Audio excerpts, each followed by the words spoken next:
Nabalik na ang pagpahigayon sa Halad Inasal Festival sa dakbayan sa Talisay, Malampuson ug mabulokon kining napasundayag. Kani ang report.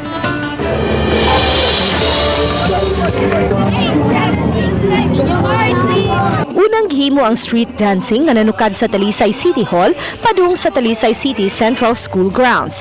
Ang festival gisalmutan sa siyam ka mga contingent sa elementary ug high school category.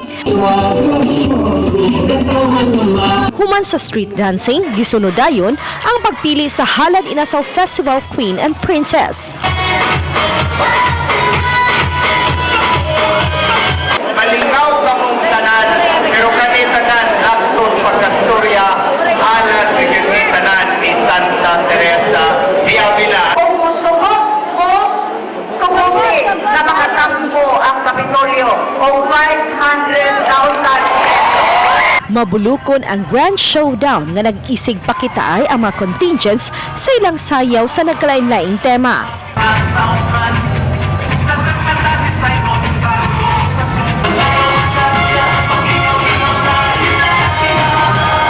Kampiyon sa Grand Ritual Showdown ang Camp 4 Elementary School sa elementary category, samtang ang Talisay City National High School sa secondary category.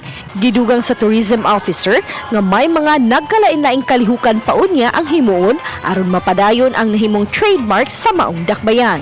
We will do our Inasal Park every weekend. Nasa na siya during Christmas time in atong Inasal Park, and then direksyon na siya sa ato ang Charter Day. Uban ni Lian Singkulan ug Godfrey Rilien, Chona Carrion, Balitang Bisdak.